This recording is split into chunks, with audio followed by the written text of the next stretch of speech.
ကြာသာစောဝမင်းချင်းများနဲ့အနော်ရထာမတိတာလျောင်းစီတို့ရှင်သာဆင်ဝတ်နေရာတို့ကိုဇေဒီတီထံကိုဝင်များခဲ့တဲ့ထက်ညာနေတာဥခရိုင်တွေပါကြောက်စေသားတို့အလိုကျစင်တွင်ရွှေစင်ပွဲကိုပါဝင်ကရှင်ပြိုင်ပါဖို့စီယုံအင်အားမင်းထင်ရှားရဲ့မူပိုင်တစ်ချင်းလေးကဒီလိုပါတယ်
တော့မဟာတာလျောင်းတောင်ရဲ့စပွဲတော့မဟာယူသားစွာသူကြိုးစားဟော့မင်းထင်ရှားတယ်လားဟေး ခိုင်ဟိန်းကဒိုတီကားရဲ့အောင်ခိုင်ဟိန်းကဒိုတီကားရဲ့ကျိုးစားစွာသူတီးပြဟော့မင်းထင်ရှားတာတာ မင်းထင်ရှားလို့နာမည်ကျော်တယ်မင်းထင်ရှားလို့နာမည်ကျော်တယ်ဘာမထိစားလီပါကြောက်စင်မြို့ပါဖွာဟဲ့ ကျောက်ဆယ်မျိုးသားစေတော်မဟာရဲ့ကျောက်ဆယ်မျိုးသားစေတော်မဟာရဲ့ကိုယ်တည်းနေသူကြောကြမင်းထင်ရှားတယ်ဗျာ โอ้ကြော်ကြတာတော့မပြောနဲ့မောင်ရဲ့ကြော်ကြတာတော့မပြောနဲ့မောင်ရဲ့မတထောင်တကောင်ကွာအကမကောင်းဆုံးက ကာရာလေးကချစ်စရာပါပဲအာဟာလေးကချစ်စရာပါကွယ်လူတစ်ပုံမှစိတ်မျိုးတွေမင်းထင်ရှားတယ်ဟဲ့မင်းထင်ရှားတယ်ဟဲ့မင်းထင်ရှားတယ်ဟဲ့မင်းထင်ရှားတယ်ဟဲ့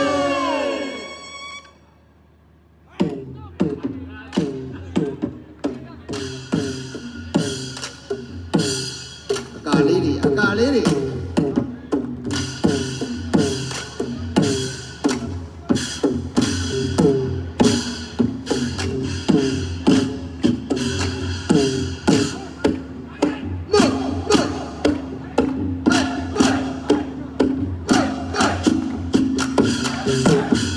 ချစ်စရာလေး